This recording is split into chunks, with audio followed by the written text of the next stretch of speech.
Good afternoon. My name is Andrew Barker from Alton Mesa Church of Christ. And today I'd like to talk to you all about some of the misconceptions we as Christians have about living a called out life. Now, one of my favorite Bible verses is Romans 8:37, and it says, "In all these things we are more than conquerors through Christ who loved us."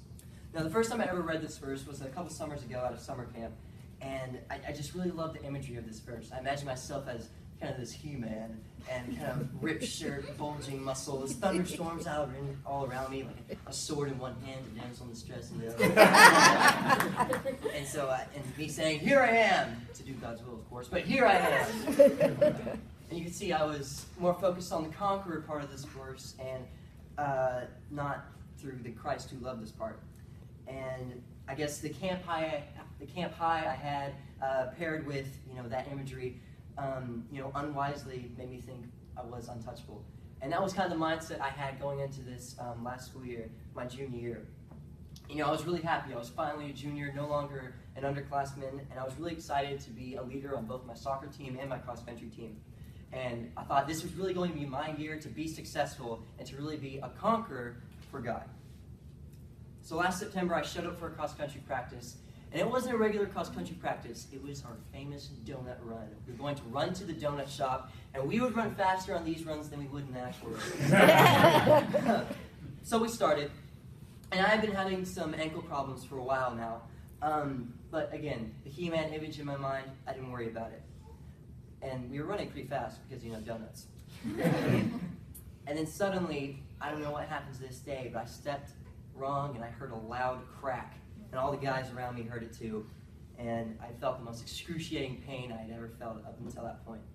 All the guys around me heard it too, and thank goodness one of them had their phone to call coach and pick me up. And so there I was at the beginning of my junior year with an ankle fracture in 3 places. And I would go on to miss the entire cross-country season and the beginning of my soccer preseason.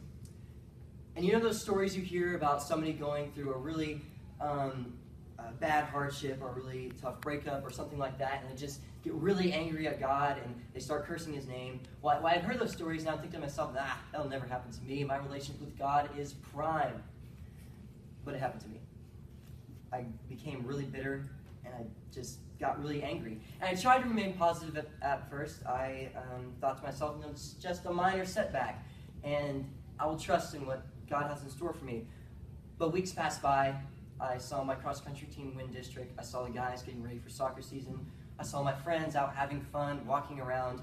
And then there was me literally crawling on my hands and knees up the stairs of my house. And I thought this was going to be my year. I told God everything I would do, all my successes I would have, they were going to be for you. And now I can't even stand up straight. Now, not only do I have to deal with all the struggles of being a teenager, with the temptation for substance abuse, with the peer pressure, with the gossip, with the temptation for being impure, now I can't even walk. And so, like I said, I became a very bitter person. I was angry at myself, my friends, my family. I was angry at God. My faith wavered. But then I came across this verse, and I don't remember if it was a Sunday morning or maybe the Bible verse Instagram account I follow. But it's 2 Corinthians, 12:9. But he said to me, "My grace is sufficient for you, for my power is made perfect in weakness. Therefore I will boast all the more gladly about my weaknesses, so that Christ's power may rest on me." I feel like Christians today, they strive for perfection, which obviously is an impossible task. They imagine themselves, maybe not like, the He-Man like me, but maybe as somebody's own personal Jesus. We try to carry our burdens, and we try to carry the burdens of our friends and family as well, when really we should be laying them at the cross where they belong. I thought being called out would mean, I would stride out victorious every single day, unopposed, ready to save the day, not sin, and not mess up. Long story short, I learned that even conquerors make mistakes. You see, God calls us out to make mistakes in His name. He knows we're going to fail at one point or many points in our life, but that's okay.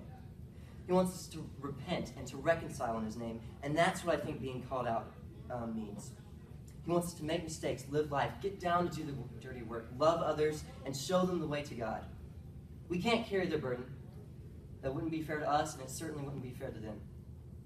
but we can show the world who God is through love. We are conquerors through Christ. That will never change. But we are called to give God the glory, and it's through both our victories and defeats that our Father's name can be praised forever and ever. Thank you.